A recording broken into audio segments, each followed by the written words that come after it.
Hi, everybody. Welcome to Ask the Amigos. This is the show where we answer our Discord community's burning questions with our lukewarm answers. Yeah.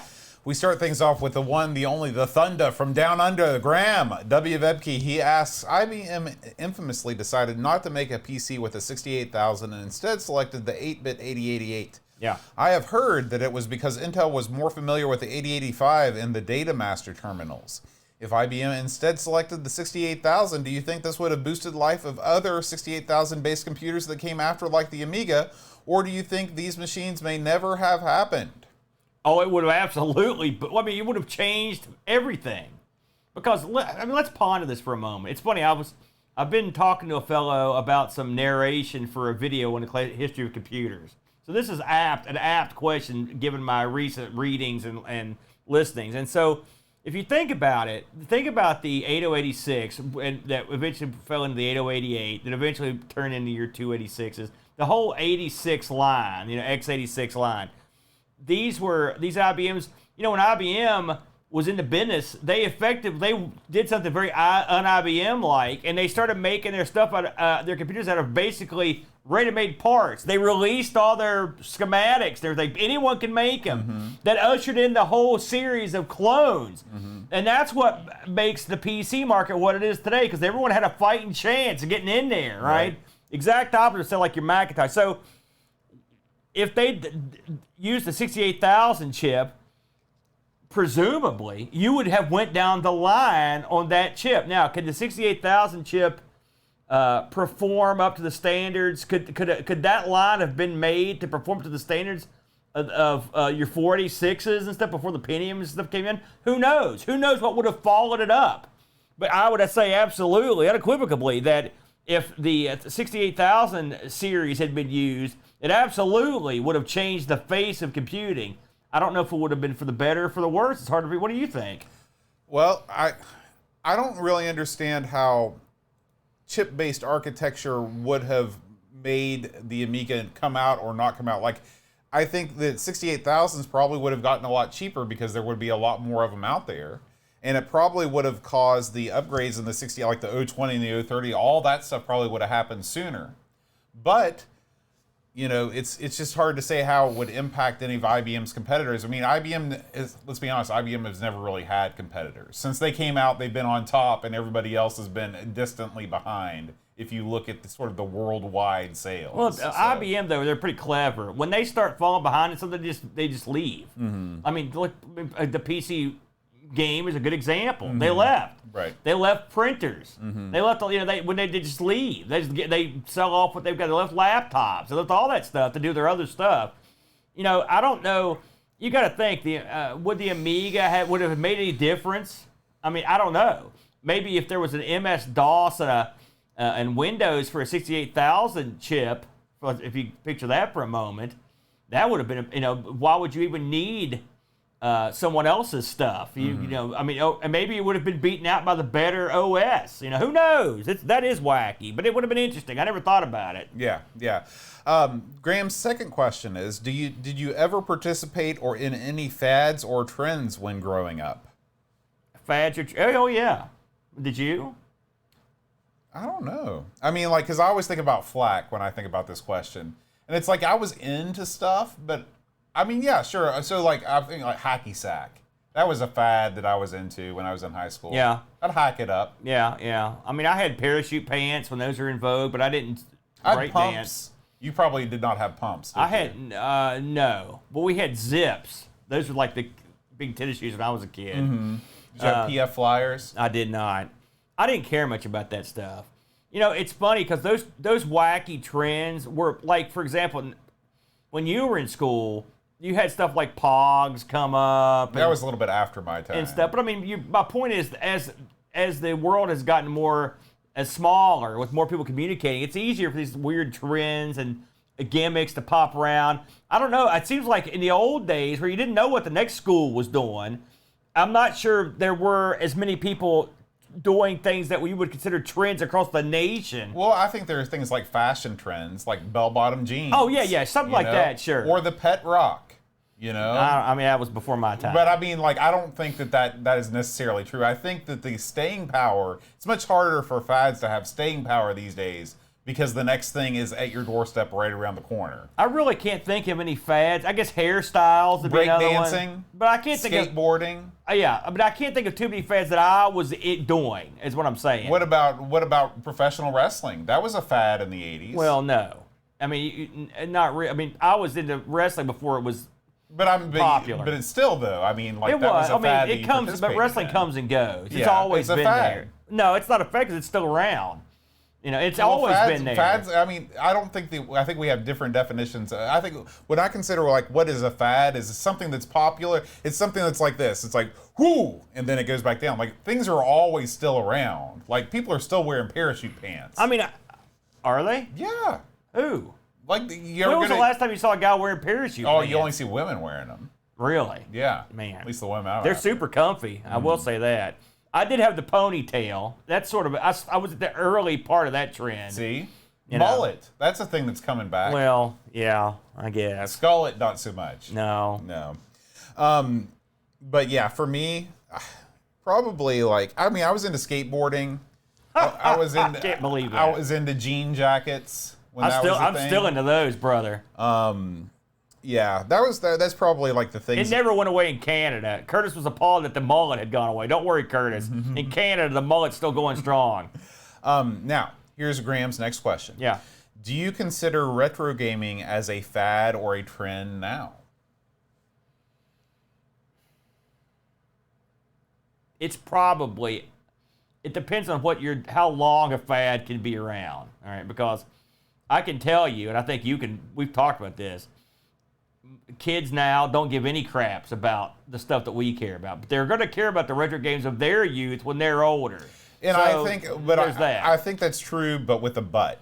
Yeah. Okay, because like I see thousands of kids every day, Yeah. so I see what kids are wearing. I see what they're talking about. They will wear shirts that have like they'll say like old school, and they'll have an NES controller on there. Yeah. But I bet that there are kids that bought that shirt because they think it looks cool, not because they're going home to play original. Or their NES. parents bought it for them. Or their parents bought it for them, right? Yeah.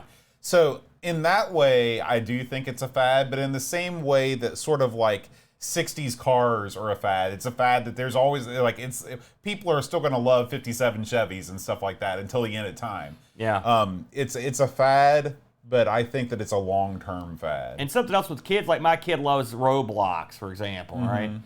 Like, I grew up with an Odyssey 2, a tangible item I can go pick up and play. You know, my people don't like it.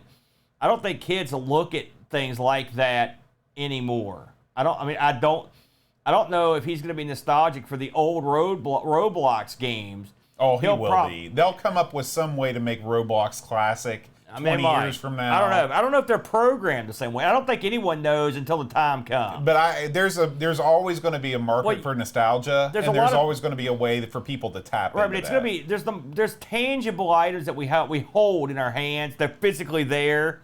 And Roblox, it was something he never owned. He never needed a special system to play. He never tangibly held a copy of it. And so in the future, unless he's just drawn to sit around and play that's the only connection he's got. It's the gameplay. There's no physical connection. He doesn't have a Roblox pillow? No. Or Roblox sheets? No.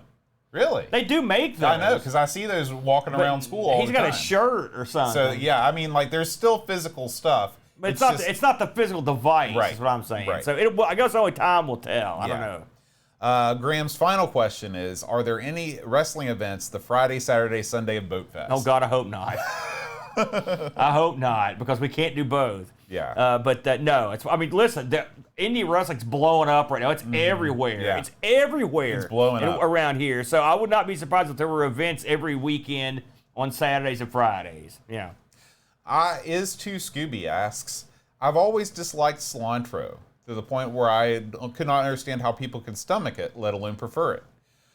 It wasn't until I did a 23andMe DNA analysis that I found out I belong to a group that makes up 14% of the population that is genetically disposed to think cilantro tastes like waxy soap. What are your thoughts on cilantro, or do you have any unusually strong food preferences? It's funny. So my buddy's wife Me and my buddy went out to eat, and he goes, listen, we're going to go eat here because my wife won't eat here because they got cilantro in the food. And I was like, what? I've heard of cilantro, but I don't know what it is exactly. I mean, it's some sort of spice or whatever. I don't know what it is. Cilantro looks like parsley. Right. But I mean, it's sprinkled in the stuff, right? And you can taste it. But I mean, to me, it doesn't really add or subtract anything to the meal. But I guess his wife is one of the ones that makes it. I am also one of the people that I cannot deal with cilantro, and I didn't know that until I married Eat, because cilantro is like a main ingredient in Thai food. Really? Yeah. You got hosed there. I got hosed there. Is2 Scooby asks, I was surprised to find out that some people very much dislike hearing the word moist. It doesn't bother me at all, so I find it interesting. How do you feel about the word moist? If it doesn't bother you, do you perhaps have any other unexpected words that you find distasteful? Moist. When I think of moist, I think of like remember those cake commercials? They played. Who was the Duncan Hines cake mist? That, and so it's like I picture the yellow cake. It's a positive association. Yeah. It's good. Now, when I was in Scouts, I didn't like that word because I'd be like, all my clothes were like that all the time. Words that I don't like. I mean, there's phrases I don't like. Well, sure. But I'm talking specific words. Nothing I'd want to say here. But yes, there are. There are some. Yeah. What about you? I'm trying to think. When you think of moist, you got a problem with that? No. That's something that was a TV show, did something on that. Yeah, there was But yeah, I can't think of anything offhand that like just makes me like, I'm more of a visual person. Like there's some things I don't like to look at. Yeah. But if I had to pick a word I don't like, it's content. Yeah. I hate hearing people say that. If you think that, like when you're doing shows and stuff, if that's how you look at your stuff, right, that's no good. Yeah, I agree with you there, 100%. Also, that seems like you planned it, and so there's us out. Anyway. Mr. Rocket asks, if video games, pinball machines, computers, and arcades had never existed, what would be your retro thing? My retro thing would probably be, I feel like I could really get into old-time radio. I thought you'd say books. I don't consider that to be retro. Yeah, but you could collect those antique books. Those things, that's a big market. I'm not into that, though, because those books literally fall apart a lot of times. Oh, they do. You got to vacuum seal them and stuff. Yeah. Old-time radio? Yeah. I didn't know you even listened to any of that. Yeah, I feel like I've listened to a little bit, and I feel like I could get real into it. Well, you're a wise choice. I was going to say old radios and TVs. I found, that TV I got that I love. There's the same place. They've got one that would sit on your desk from the exact same year for $110. Get it. And I'm like, man, I could go get that, but I'm not going to because I've already got this other TV. But yeah, the problem is I don't like to do the electronic stuff in those things. Well, you just send it to Frank. No, Frank would. I don't think Frank wants to tangle with these TVs. And so comic books is something else I've always been into. But again, like, I don't know, when I think about old comic books, it's like, you've got to be real careful and open them up, and the pages are falling apart. It's not like, I hope not yet. But yeah, I've been into a lot of different hobbies in my life, including collecting baseball cards and movie cards and comic books and I like retro stamps, anything. Coins. Yeah, I've always been fascinated by things that are older than I am. Yeah. So. Teresa's got old postcards. Those are fun. Yeah, those are fun. Especially when they're the real weird ones, like places that no longer exist. Or it's like here's Lansing's water treatment facility. Yeah, that's our churches or banks. Yeah. They used to make postcards out of everything back in the day. But it's fun when you come across one for a thing that's gone or a thing you remember. Like sometimes old hotels will have them, stuff like that. So I've got some old postcards that I got in Thailand. Yeah. That British people brought over when Thailand was, they were never colonized by the British, but the British were over there. I've got some old cigarette machine cards and stuff. I'll bring those over sometime. They're pretty fun to look at. Yeah, that'd be cool, yeah. Good question. Yeah. Cameron Armstrong asks, have either of you experienced a virus on a retro machine? I unfortunately experienced the wrath of the infamous virus on my Amiga known as Saddam, obviously named after the Iraqi leader that corrupted a lot of my discs. Did you ever get a virus back in the day? I did. Well, on my retro systems, no. I mean, now when I had the Amiga, yes. I think that's what he means. Back when they were contemporary, absolutely. I had a Virus X that would come up on all my discs, that I used for Windows Workbench stuff. On the PC, all the time, I would get them. That would screw around with your exe files and stuff. It's funny. I get less now. Knock on wood here, but I get less now. And I don't even run a firewall. I don't run nothing. Turn it all off because I don't like it. I don't like. I turn off Windows built-in. You stuff. don't like Windows Defender? I don't like any of it. I don't want anything. The key to not getting infected with stuff is not being an idiot.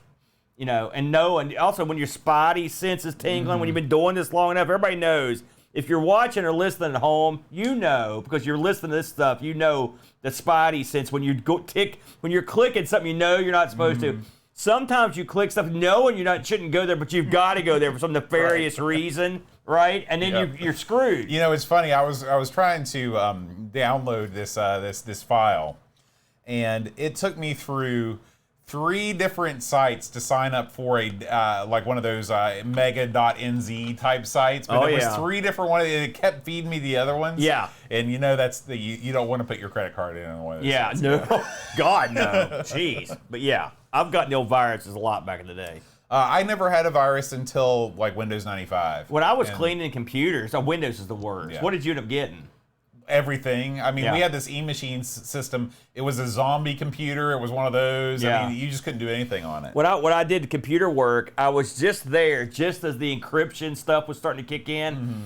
And the first time a computer came in that had all of its files encrypted, I told the boss, I'm like, listen, this computer's screwed, and they're never getting their stuff back, and our business is screwed. I said those 3 things. He's like, what do you mean? I'm like, we can't beat this. There's nothing I can do to do this. And when I explained what it was, I was like, I thought the computer world was in deep trouble. And to a certain extent, it's been. I mean, the big time. Yeah. You know. David Hearn Ryder asks, you have the chance to go back in time and delete the master disk of an Amiga game so it never existed. Which one do you choose, and why is it Yolanda? It's not Yolanda. I can tell you that right now.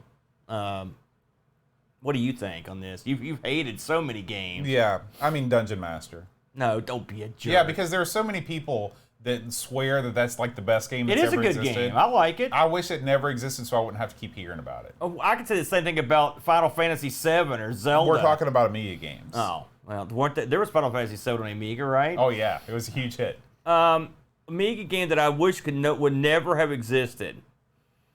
Some of them have made me violently angry. I'm going to go with Nightbreed. Really? I hated that game. It made me super mad. Yeah, remember when you get in the car and drive around and stuff? Game. That one's horrible. You know, so I'm sure there are worse ones. But the thing is, some of the bad ones, like Brock just mentioned Top Banana, or Yolanda, and you know me. Some of these games are like the Mystery Science Theater level games. They're so stupid or goofy. They're endearing in a way. Switchblade's another one. I changed my vote. Switchblade. See, the way you feel about Switchblade is the way I feel about Dungeon Master. But Switchblade's worse. Because remember all that crap we read, the Blade Runner-esque, Journey into Darkness, cyberpunk thriller. You're a geek who kicks people like a dork. Yeah, you're right. Mr. Dave 6309 asks, what video game character would you enjoy going on a date with? Ms. Pac-Man, Lara Croft, Eek the Cat? Samantha Fox strip poker. You'd want to go on a date with that Samantha Fox? Well, I would want the real one, not that version. Okay.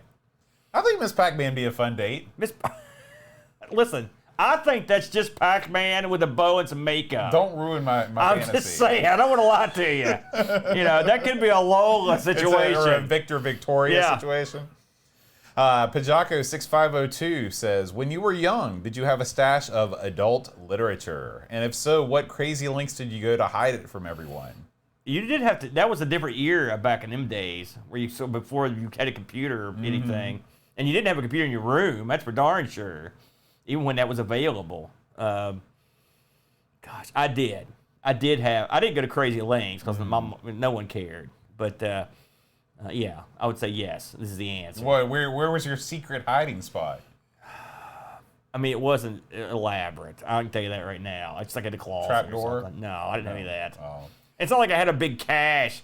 Like when I moved in with Big Head, this guy and Hose had left behind his collection from before he was married. He'd given it to me. I'm like, why are you giving me this? And what he meant to do, he pulled a U.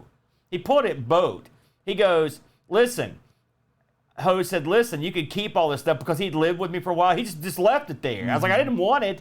And so it was in the closet of the room that Big Head took over, right? So Big Head had access to this huge cache of like classic mags, right? And these things were everywhere. I'd go in his room and he, like I said, Big Head had like a nest. He didn't have a bed. He just took clothes and stuff and made like a big nest. And that stuff was part of the nest. So you know, like a bird with like a piece of paper, like interwoven into all the crap, clothes and forks. I can only imagine the smell of that room. Oh, it was every bit what you would expect, food. And he'd have guns occasionally stringed around in there. I never had adult literature because I was afraid that it would be found. And so there was your mom the kind that would search for it? No, but I was always afraid that it would be found. You were a super good boy. No. I mean, like, there was adult literature around. It was just not, it didn't live at my house. Yeah, but do you remember, I don't know, maybe you never did this. Do you remember going into a bookstore or something and they'd have like Playboys in the magazine rack? But it was always on the top. It was always on the top. Plastic too. No, not always. Okay. You can have a look at them. And I remember going in there, it's like, you're like looking around. Right. You know, it's like. Right back in there. Creep back over a little bit later. You know, now think about the difference. Oh, yeah. It's like, woo, I saw a booby. Right. Now it's like, you can see the sleaziest thing that the depths of man have ever purveyed on the screen. That's exactly in like right. 1 second. Yeah. Probably not a good thing. Not a good thing. No. Not a good thing. Okay, coming up next, we've got David Hearn Ryder. He says, since starting the Amigos podcast, you have branched out to many other platforms. How has the Amiga and its range of games held up in light of your exposure to these systems? Is it still King Dong? Oh yeah, I will say the Amiga stands up quite nicely amongst its brethren. Yeah. The ST, it crushes the ST for what I've seen. I would say that the Amiga, we do a bunch of shows on a bunch of different computers. Yeah. And taken as a whole, the body of work found on the Amiga is the best. Although the ZX is right in there, if I'm honest. Yeah, but the ZX had a lot of. The ZX reminds me of like the Game Boy, especially the GBA. Like they just released everything, good, bad, crap, tie-in, junk. It got everything. With the Amiga, it wasn't quite as bad. I mean, if you're saying, hey, how does it compare to like the TurboGrafx or the Super Nintendo? Then you've got that's a whole other world. But we don't cover that stuff. Right. So amongst the things that we cover, excluding ARG, I think it does quite nicely. But I mean, also like we love the 1200 XL show because we love there are tons and tons of games that will give you a run for your money. Every computer, except for the QL, has got some good aspects to it. Yeah, absolutely. That's not true. The Aquarius is also horrible. Okay, I can sit here and name a bunch of bad ones. Go and move on. What do you think? Yeah, I think that just, we've been doing Amiga. We've done more Amiga games than anything else. And I think that the Amiga has the widest swath of games in terms of like, it can do. Now, I'm only talking about computers. I'm not talking about consoles. Right. But like, no matter what kind of game you're into, you're going to find a really stellar example of that kind of game on the Amiga. Yeah. And I don't think there's any other computer that gives you that range. And there's I see tons and tons of Amigas we've never talked about, I've never heard of, that I want to try. Yeah. And they're super obscure. So something tells me we're going to be digging into some of these more wacky games, which I like. I like that because they don't get that much talk. Right. So, Chartel asks, what the heck is a gamble train? If that's not what you say when the Amiga news section starts, then what do you say? That's what we say. So the gamble train is a train that brings the Amiga news. Well, should we go into it? Sure. I used to have a flip phone. Remember that? And you could actually store a little bit of stuff on it. So I would put notes on it, and eventually I got a proper smartphone. Not too long into the show. And so I used to call it the Gambletron. The Gambletron 2000, like that, because it was a Simpsons reference. Oh, is that where that came from? Professor Frank had the Gambletron 2000 to bet on sports betting, And so I called it. I used to say, let me get the Gambletron out, just for our own amusement. And how you got Gamble Train, I don't know. Do you want to explain that? Well, I thought you were saying Gamble Train. Gable? Gamble Train. Oh, why would you? Well, I guess it makes as much sense as Gamble Train. Right. And so I was like, Gamble Train, that sounds cool. That sounds like, because we always talked about the Amiga News robot, because that was, when we started the show, I had all these bumpers that would play Amiga News Game of the Week and all this stuff. And the Gamble and the Amiga News thing was the only thing that stuck around. And I was like, man, wouldn't it be cool if like the Gamble Train pulled into the station and that gave us our news? Yeah. And thus we're the Gamble Train. And I will say, the Amiga robot, he's still around on the ATV. Yeah. He makes appearance on there. He's one of the bumpers on there. And now the Gamble Train shirt is our best-selling Amigos shirt. No. It is. You're kidding. The Gamble Train? Actually, it's a total lie. I was going to say, I don't even have one. No. But... Did it sell better than your... what was the bar? The puppet bar? The mime and puppet bar. That one's still waiting for its second sale. Paul, aka Hermsky, asks, what retro game would you like to see converted to a board game? How would you like it played out? Oh man, that's a good question. Because we were just talking. I like the video games that have a board game. I'll tell you, you could probably do a pretty fun game with like a Mr. Do. I think you could do something there, including spelling bonus. I think that one might be kind of fun. You could probably do a pretty good. What do you think? I'd like to see a SimCity game. SimCity. There is a board game. There's SimCity. They already have one for that. That exists. All right. Look into that. Shut me up. Well, yeah, you might like it. Actually, it's probably pretty good. I think we all want to see a Top Banana board game. How would that? What's the gameplay loop there? You each play the chick. Okay. And it's a game where you try to maintain your sanity. You have to look at various patterns. There's like a card that flips over, and you got to stare at it without throwing up. Yeah. It would come with like 3D glasses. Right. And then when you get to the part of the game where it just suddenly makes you sick by flashing over, that's when you put the substation glasses on to look at it. They're just black and white. It just flashes. Buck Owen says Mule. That would be a great idea for a board game. Is it Mule basically? Mule may have one too. We have to look into that. Pajako says, with Nintendo Land recently opening up in the Disney parks around the world, what other video game publisher or franchise theme park land zone would you like to see? Have you seen any footage from Nintendo Land? I watched the video. We covered this in This Week in Retro when I was on it. I watched some footage of a guy there. Okay. First of all, let's talk about what it costs to go to Nintendo Land, which is in Universal. Okay. But it's a separate ticket. Right. Okay. I'm sure. This guy, for a family of 4 to get in, plus parking, plus everyone has to get a special watch to get to get to the main event of the whole thing. That's $40 a head, plus a meal, plus just the bargain basement. It's $1,000. For 4 people, wow. Okay? So it's because it's called the fleecing. Yeah. Then he comes in, he gets high up on the thing, and he looks down at Nintendo it looks Land. awesome. It does look awesome, but it looks like it's about maybe 2 city blocks. It's not big. Yeah. The games in it are all like, there's one game where your shadow shoots like fireballs at something. That's the big game. There's the Mario Kart game. They use augmented reality. That seems cool, It's though. not. Oh. It does. I mean, maybe to somebody it is. I thought you'd be in a cart. Are you not? I thought you'd be racing around. It's a rails thing. Okay. It's not the same. Okay. It's not the same. Well, but someone might like it. Like my kid would love it. It'd be fun to go to if I had $1,000. Right. And lived near Universal. Right. With all that said, in terms of a theme park featuring something that I would enjoy, what do you think? Atari Land, based on 70s Atari. So everything looks like shag carpeting and like cool Atari. It had to have that cool old school, art everywhere. Cool old school art.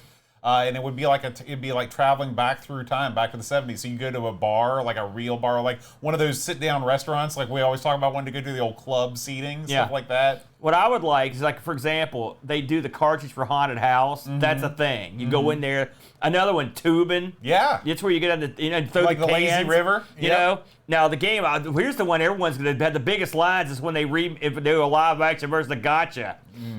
Isn't that where but that's a paintball game. No, that's not the one I'm talking about. Gotcha, the sport for the NES? I'm talking about the one where it's got the 2 boob controllers. Okay, that was Gotcha. I think that was called Gotcha. Okay. See, I was getting cute there. But when you have to explain the joke, it sort of wrecks it. Yeah. I'll say that game wrong. But yeah, I think that's a good idea, Boat. But I would go in a different direction.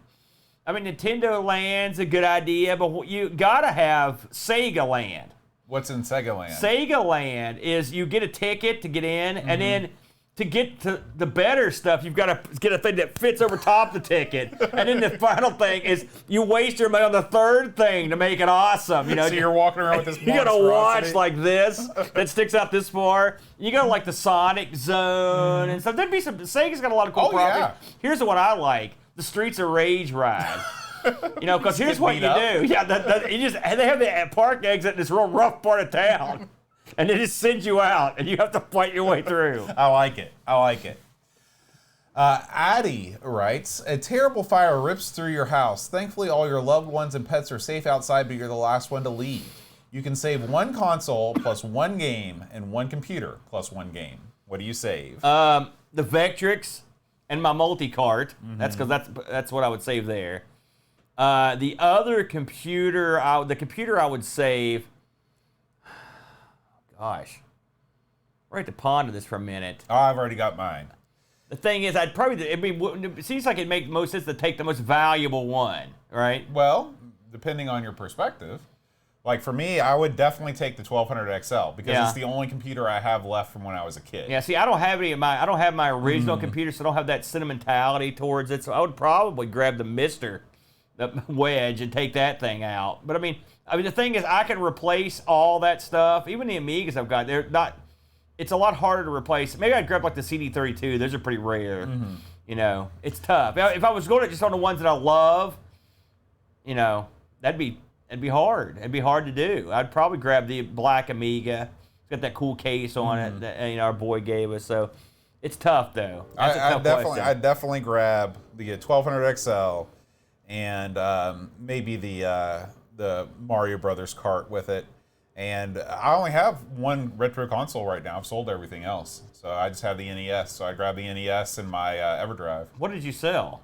Exactly. Everything else that I didn't. Did you sell the 7800? No, I've still got that. Well, so you've got more than one. I forgot about the 7800. So I've got the 7800 and the NES. I probably have more stuff too in my closet. Yeah, I figured you did. All right. Andy Craig writes, for boat in Japan, did you ever give or receive Concho or Dongchim in Korea? What's your opinion of it? He was King Dongchim. So, for those of you that are unaware, Dongchim in Korean or Concho in Japanese is a popular activity for schoolboys in which they put their fingers in a gun-like position and jam them up their friends' butts. And they scream, Dongchim or Concho! Really? Yes. You weren't aware of this. How do they get access to the butt? Well, it's through the pants. Is this at the bathhouse? No, this is through the pants. Okay. Well, that doesn't make it much better. When you're in the hallway, right? Yeah. And you got some boys behind you, you got to be careful. Yeah. Because otherwise, they're going to give you the old dong chim up the wazoo. Well, I'll tell you what, that wouldn't fly in the States. I can tell you that right now. If someone slipped me the old Don Chim, they'd be getting the Missouri soup bone upside the head real quick. So yeah, unfortunately, I like to think that middle school students are beyond the dong chim. Oh, because man. you hear about it mostly in elementary schools. But I did get the dong. Man, it's hard to say. It's hard to say because it's flashing back towards you. It's not comfortable getting dong chim. Because then you need to have a conversation with the boys about why it's not cool to dong chim. Well, but this hasn't happened to you in the States. No, gosh, no. How about Korea? That's what I'm talking about. I thought you said Japan. That's where I taught. So one of the students slipped you the old dong chim? Yeah. He thought it was hilarious. I was like, listen, you can't dong chim. Did you know what a dong chim was when he did it? That's part of the training. When you go You're kidding me. They mentioned that in training. Yeah. Listen, there's a chance that one of our students is going to stick two of his fingers up your butt. It's natural. No, it's not. That's no good. So that's the dong chim reality. I thought the Japanese were a personal, private, like hands-off bunch of people. No, they are. When it comes to they're handsy. Yeah, especially the kids. The kids they live for. Let me ask you, when this happens, okay, let's say you successfully performed the old dong chin on a guy, right? You did it. Yep. You got your hands. Now what do you do? Then you go, yeah! Do you run to the bathroom? No. That's part of it. You just live with it. Man. Yeah. That's me out of Japan. Yep. Yeah, there's probably a lot of reasons. The bathhouses, the concho. You don't want Does the dong chim ever go down in the bathhouse, like while you're in the water? No, I don't think so. I've never really witnessed. If it does, I don't want to hear about it. You don't really see a ton of kids running around the bathhouse. It's mostly just old. And now I know why. Yeah. I know exactly why. Yeah. Because that'd be holding the kid's face underwater. Well, yeah, Happy Coding compares it to a wedgie. Did you ever give the old wedge back in the day? There's a big difference between the wedgie and the dong chim. What's that? The dong chim requires you to stick your fingers up someone else's anal cavity. But it's through a layer of pants. Right, I don't care. The wedgie, you just grab it, hold their belt, and lift it up. It's a big difference. There's a difference right across the board. It's a huge difference. So it's cultural differences, is what you're saying. What really makes it funky is when you dong and chip somebody and they're like turn around, they're into it. You know, they have a name for that? Trust me, I'm sure they do. They become your dong chum. That's true. So I tickle myself. Is too Scooby. Look at that, how fancy. You can only bring one back, and he's got 4 logos here: Blockbuster, Toys R Us, Radio Shack, and Borders. Well, I don't care about Borders, they're out. I never liked Toys R Us, they're out. Radio Shack at the end was just hot garbage. So if I could bring back the old, incredibly old Radio Shack that I remember, I'd be them. Otherwise, it'd be Blockbuster, because at least I could go there and, get videos. For me, it's Radio Shack. Because, like you said, obviously you can make this whatever you want. You can't buy electronic parts anywhere. That's true. These days. But Radio Shack, you could barely get them there at the end. Right, but I'm just saying, like, classic Radio Shack. I'll tell you what, anything before they got into the phone business, I'm okay. When you could join the battery club and all that stuff, and they had the Cocos, that would be cool. I will say, in Borders' defense, when I was in high school, I went there all the time because that was the only place you could get CDs that weren't just like top 40 stuff, because it was Kmart or Borders. Like, where did you go? Where did you buy your records back in the day? I've never personally bought a record. Really? Except for Larry Zabisco's 45 that he made me buy at a wrestling convention. Really? So like you never bought music when you were a kid? My mom and dad would. I never bought music, but when I bought it was on cassette. Okay, but reframe the question. When you bought your cassettes, where did you buy them from? Department stores. Yeah, generally. so it's like... But I wasn't listening to anything really bizarre. Right, and so like I was listening to all that stuff Jamie listens to when I was in high school, so... College music. Look where that got him. Yeah. He's as goofy as the day is long. It gets you wearing sweater vests is what it does. Well, that's enough said. David Hearn Ryder says, if it was possible for Akeem to wrestle the one-man gang, who would win? Well, they're the same guy, for your information. Really? Yeah, because the one-man gang was this big, fat, white... He was tattooed, He was a big, fat, tattooed white guy with a mohawk. He wore a jean vest and black outfit with a white stripe down the side. Killer. Had these boots that had skull and crossbones on them. And then one day, Slick came out with this new guy. Who's Slick? Slick's his manager. Sort of like a pimp, although he became a reverend for real. Then he was Reverend Slick, if you can believe that. Anyway, he comes out with this guy named Akeem, the African Dream. And it was what they'd done was they'd had the one-man gang grow his hair back into a shaggy mullet. He put him in a all-blue bodysuit with yellow stripings. Okay. And on the back, it was the outline of the entire continent of Africa. That said Akeem in the middle of it. And he walked like this. That's how you knew he was African. That's right. Yeah. That's right, because they had Dusty Rhodes as the American Dream. This was the African That Dream. was multiculturalism in action. And to make the team weirder, who would you team a guy like this up with? Maybe Kamal or somebody? No. The Big Boss Man, for some reason. So, former prison guard? They were called the Twin Towers. They were these, that's right. So you got a guy from Cobb County, and you got a guy who's really from Texas, but now hails from darkest Africa. And he walks like this. Oh, I forgot. He had the African guy hat, the round hat. Right, I know what you mean. You got to have that. And so that was him. Man, how long did that last? Not long. It was too long. The funniest thing ever, they were on a main event, on Saturday Night Main Event, and they had this maneuver where they'd have a guy laid out. I think it was Hulk Hogan in this case. And they would both back into the ropes and then both take off running and do a double like splash. Body splash, yeah. So they did this, but Bossman hit the ropes first with this big old hiney, and he parted the ropes enough to where Akeem just went ass backwards out of the ring and landed on his head. Oh man, it was so funny. That's awesome. I remember seeing that live on TV. I was like, he just died. It was great, But yeah, Akeem was horrible. So if they had a match, the one-man gang would stomp a mud hole, and he did become the one-man gang again eventually. But yeah, I always liked him. So he retired as the one-man gang. Yeah. Okay. Although I'm sure if you paid him, he'd come back to Is he still working? I don't think so now. I don't think so. But yeah, I always liked the one-man gang. He was a good worker. Retro Jerry asks, ever consider selling it all and take a year or more to travel overseas or in the U.S.? Well, selling it all wouldn't buy me a ticket to Poughkeepsie, much less to anywhere over there. But I would like to take a trip, although I'm less inclined to do it now. Yeah. We're not over, unfortunately, as a country. We didn't do nothing, but we're not over. I did that, Retro Jerry. Yeah. I did sell it all, and I traveled overseas, and I did that, and I would do it again. But like you said, it's not the best time. Right the funny thing is, here, but just to get political for a minute. No, not really. Political, but here's the thing. Like, if people in Europe and Russia in Africa, if they knew West Virginia, they'd be cool with us because we're not even really part of the U.S. That's true. We're a lot like Puerto Rico. That's true. Like, we're here, but I mean, they don't acknowledge us. They don't like us. They don't care about us. Yeah. Nobody cares. Yeah. They don't come here. They mock us incessantly. Yeah. And so we're sort of like Europe. Yeah. It's like, what are you idiots doing? We've got no power or control. That's true. We're literally just going down the stream. So if you're in Europe, you see a West Virginian person, cut us a break. We're doing the best we can. We have no control over anything that's happening. Very true.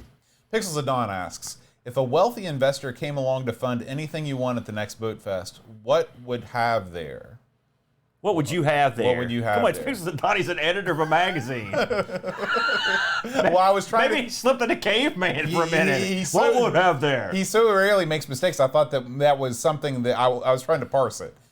So, if you wanted something funded, what would you want funded?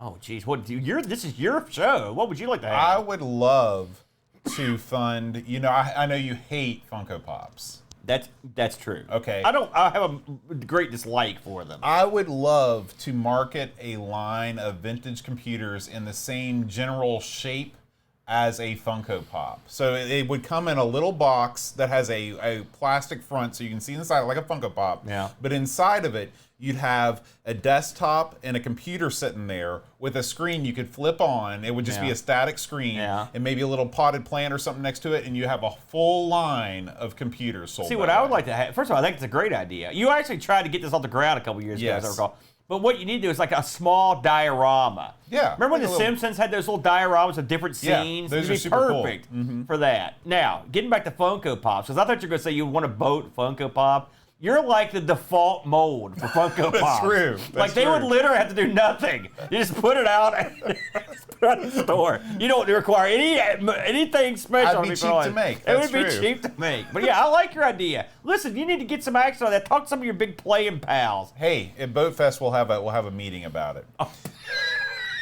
I got to see who you invite to this meeting. Andy Craig's back with more wrestling talk. All right. Some pro wrestlers seem to carry their title belt everywhere. That's true. If you had a title belt, would you show it off? You got that right. Although he's got a picture of Titus here. This guy's a geek. Who is Titus? He's the guy that works for Fox News. That's the current NWA World Champion. He works for Fox News. Oh yeah, really? Yeah. He was in the WWF as the Funkasaurus. Okay. Believe it or not, I liked him better as the Funkasaurus. Now he's the Talk Junkasaurus. But the NWA's fallen on hard times. But he's the NWA. That belt right there, that's the same belt like Ric Flair and Harley Race, all the greats held. He is not. Now, NWA, that's not Billy Corgan's promotion. It is Billy Corgan. Okay. Billy's lost his mind on this one. And, and the thing is, the guy that he beat for it was way, way better, but he was leaving. So this guy's a geek. But yeah, I would wear that thing. Back in the day, I'm a big UFC fan. They got belts, right? There was a guy that was UFC champ. Gosh, I wish I could remember his name. But he held it for quite a while. And he would wear it everywhere. And I heard that he actually wore it to bed and stuff. Like, that was his thing. It was under his clothes. Another guy, Andy Kaufman, he had that intergender title. He would wear that under his suits. He would wear it under his clothes when he was on doing Taxi. He always had it on. And who could blame them? They're cool. They're big, cool belts. Yeah. Have you ever thought about buying a replica belt from some kind of wrestling thing? No. If I was going to do one, like I thought about trying to get one for like our fantasy football league when I was doing that. It would be cool to have like a video game version of it that we could defend. That'd be a good thing for Boat Fest. Now think about it. If we weren't too cheap. You know, but to get one, and like for a certain game that we can play every time we have a boat fest, you have to defend the title. Do they sell belts that are like replica belts that look exactly like? Because you know how they sell like the lightsabers that are real high end. Do they sell real high end? You can buy the exact same belt. Really? Yeah, but it costs. They're not. But I mean, the replicas are real cheap, and you can also get something just put anything you want on them. I wonder if there's a BGW belt, isn't there? I mean, Battleground Wrestling. Yeah, I think there's have their logo and stuff. Whatever. You could get a big gold belt with a big picture of you making that dumb face for the ad if you wanted to. The boat belt. I like it. It wasn't Chuck Liddell. Andy Craig asks, is it true that Aaron works on alcohol breathalyzer machines and Boat drinks a fifth of mossy dirt whiskey for the calibration test? Well, listen, if if he drank a bunch of that stuff, trust me, he'd be under the musky soil. That stuff's tough. But yes, I do work on the intoxilizers. I don't have one here at the house. So you ever think about just one. bringing one home for fun? A guy he's no longer with us. That's what they told me. But he used to have one that he would take to this bar he went to, like as a party favor. Right. And the boss kept asking what was going on. He's like, nothing. So the boss went undercover and caught this guy coming out of the bar, and they were like, "You're fired." Wow, yeah, man, that seems like a dumb thing to do. You know, he was drunk. Okay. He did a lot of dumb stuff. Now, did he do it so he could check his own levels as he would leave? No, it was just for fun. Oh, he was just, picking like, up pass chicks. it around? Nothing turns on the chicks like a breathalyzer. How big are the intoxilizers? They're huge, right? No, they're not that big. The one we use now, the 8,000, it's about the size of like a small cooler, like a hand cooler about that wide. It's got a little handle on it. Yeah. Now, what about the breathalyzers that you can get like on Amazon? Those are portable breath testers. Those are just little handhelds. Yeah. Now, are those accurate? Yeah, if they're calibrated and they're from a reputable place. Okay, yeah. so it's not just all snake oil like some of it is. Some of it they give you a dud, but yeah.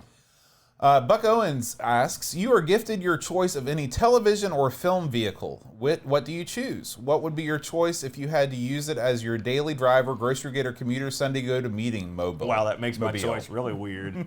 I would get the Time Machine from H.G. Wells' Time Machine, the movie. Remember that thing? You never seen that? The original film? My God, it's so good. And, what year is it from?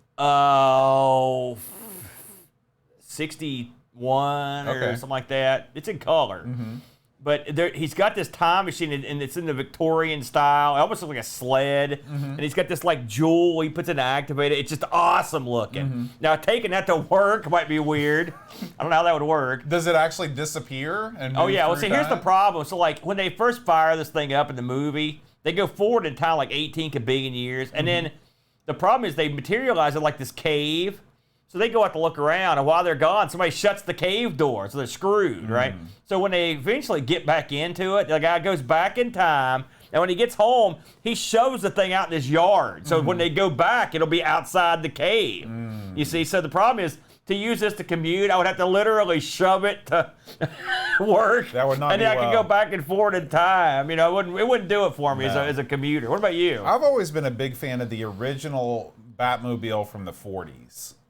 The 40s? Yeah, like not the one that looks like, it just looks like a The one that sort of looks like the one that was in Batman the movie. That long with the fins. Yeah. I've always liked that one. I like the one from the TV show better. That one's cool, but it's not exactly a stealth transport. Yeah, but it's got that, who wants to be stealthy when you've got a big, huge jet motor on the back? That's true. You know? That's a good choice, though. That's a cool Batman. Buck asks, you are an entrant for Death Race 2000. Oh, man, that's a good one. The good Carradine style one, not the crappy 2008 Now, wait a one. minute. Stop the question. Don't rag on the 2008 version. That was awesome. It had Crank in it. It was great. It had the guy that played Swearingen in it. I love that. That's the one where they race at the prison. So, yeah, don't give me that, Buck. Who is your co-pilot or navigator, and what is the name of your vehicle? Oh, man. Well, I'll tell you who I would get. Jig. Who's that? My old buddy, the Gigolo from Lexington. He's a hot rod guy. He's a tuner guy, and he's real proactive. And he's also crazy, although he plays a mean Santa Claus these days. So I would get my old buddy, the Gigolo. We called him Jig for short, from Kentucky. That's who I'd get. Because I don't know a lot of guys that know a lot about cars. I'd probably just bring you with me. To the death race? Yeah. We'd be killed for sure. Well, if we're going to go down, we go down together, like Thelma and Louise. We're going to hold hands as the guy drives a spike to the side of the car. I don't think that's a good way to go. You'll be giving me the dong pong or whatever. Or that was called. It's not the dong pong. Did I get that wrong? That sounds culturally insensitive. Is Two Scooby's final question. It sounds real insensitive to me. Do you believe that spontaneous human combustion is real? Yes. And that was a topic from way back when I was a kid on In Search of Spontaneous Human Combustion. And it is incredibly rare, but I believe, and I don't have an answer as to why, but I do believe that it can happen. I do believe that. I agree. I think I've read things about it that seem like it's something that can happen under the right circumstances. Yeah, that would suck too. Well, I mean, it would be kind of cool for a while. No, it wouldn't be cool at all. You'd be on fire. But I mean, like, you could be like, you know, like. Have you ever burned your finger in the oven? Yeah. Picture that all over your body and 50,000 times worse. Oh. I was thinking about the guy from the Wish You Were Here cover. You think Joan of Arc was that she was getting lit up? She's like, this is pretty good. Probably I'm not. down with that. Wait a minute, that kind of hurt. Ah! I don't think she's saying it's kind of cool at first. Boat. Maybe not. Clearly, you have a pain threshold beyond most normal men. Well, you know, it's not true. I don't know. All right, guys. Thank you, as always, for watching this edition of Actually Amigos or listening. Whatever. We will see you next time. And until then, Adios.